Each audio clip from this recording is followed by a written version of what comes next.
Assalamualaikum teman-teman. Saya Putri. Saya Hasna. Hari ini kita bakal diskusi loh. Diskusi apa tuh? Diskusi tentang prestasi kerja dan disiplin kerja. Yuk simak bareng-bareng. Kami dari kelompok 4 yang beranggotakan Yolan, Dita, Dinda, Putri, Hasna, Isa. Kenapa kamu, Dit? Aku pusing nih, aku udah 3 tahun kerja tapi gajiku tidak naik-naik, kenapa ya? Mungkin karena kamu kurang disiplin kerja dan kurang meningkatkan prestasi kerja kamu, mungkin karena itu. Oh iya juga ya, gimana sih caranya? Yuk kita diskusi bareng-bareng tentang disiplin kerja dan prestasi kerja. Nah, tadi kan Dita masih bingung nih, apa sih prestasi dan kedisiplinan kerja? Ada yang bisa jelasin nggak sih prestasi kerja itu apa? Nah, jadi gini Dit, prestasi kerja adalah suatu hasil yang dicapai seseorang dalam melaksanakan tugas-tugas yang dibebankan kepadanya, yang didasarkan atas keahlian, pengalaman, kesungguhan, dan juga waktu. Berarti karyawan harus punya keahlian dong? Iya, betul banget. Gimana sih cara penilaian keahlian itu? Penilaian prestasi kerja karyawan itu cukup penting bagi karyawan maupun perusahaan. Bagi perusahaan itu bisa memberikan motivasi agar karyawannya bisa bekerja lebih baik lagi.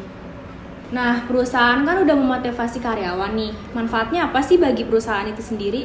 Manfaatnya ada 3. Pertama ada pengambilan keputusan penempatan tenaga kerja. Kedua ada perencanaan dan pengembangan karir. Dan ketiga ada meningkatkan motivasi kerja. Nah, kan udah ada nih manfaat bagi perusahaan. Ada gak sih manfaat bagi karyawannya?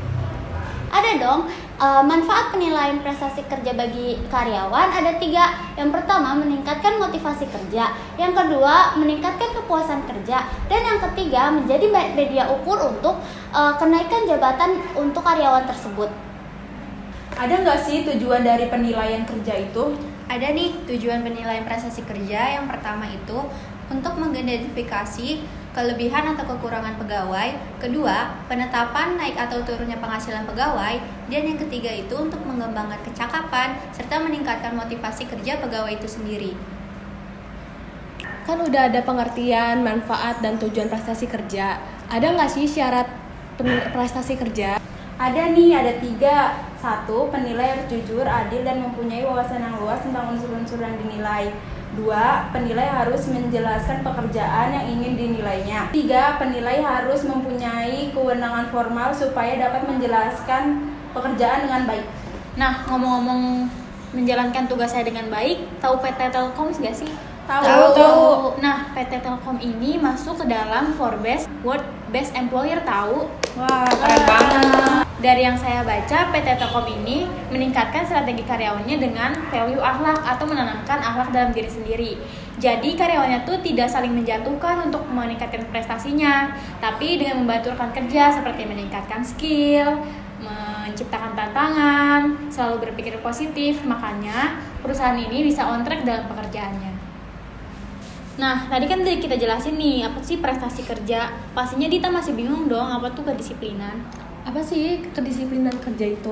Menurut saya, kedisiplinan itu menaati semua peraturan yang ada secara tertulis maupun tidak tertulis.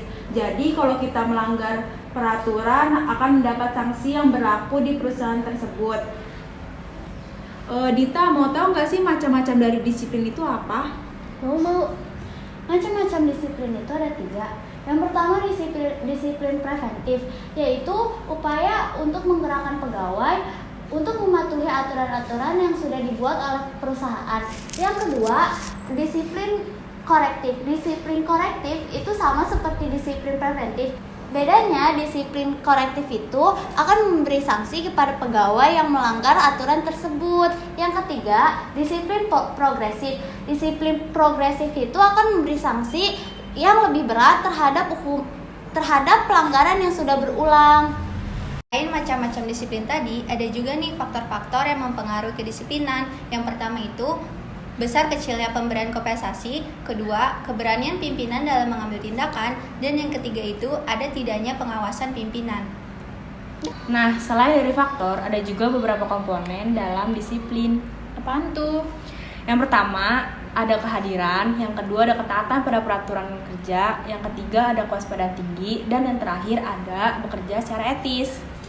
Nah, ada nih menurut Alex S. Nitisetimo, hal-hal yang menunjang kedisiplinan itu, yang pertama ada ancaman, yang bertujuan bukan untuk menghukum tapi agar karyawan lebih taat pada peraturan. Yang kedua ada kesejahteraan, yaitu memberikan gaji yang cukup pada karyawan sesuai dengan pekerjaannya.